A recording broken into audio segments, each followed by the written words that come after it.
নতুন ব্যারিস্টা ট্রেনিং চলছে। এখানে কিভাবে দুধটা গরম করতে হবে তা দেখাচ্ছে হেড ব্যারিস্টা মরক্কো থেকে আগত মিস্টার আব্দুর রহমান। ও কিভাবে দুধ গরম করতে হবে তা দেখাচ্ছে।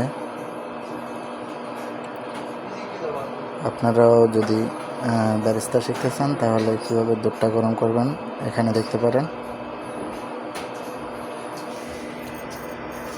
তারপরে দুধটা গরম হয়ে গেলে কীভাবে মিক্স করতে হবে দেখানো হচ্ছে এখানে।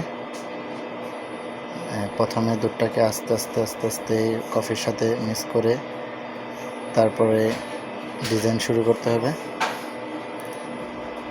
যেহেতু উনি সম্পূর্ণ নতুন অবস্থায় যতটুকু আর্ট করেছে আলহামদুলিল্লাহ খুব ভালো আর্ট করেছে।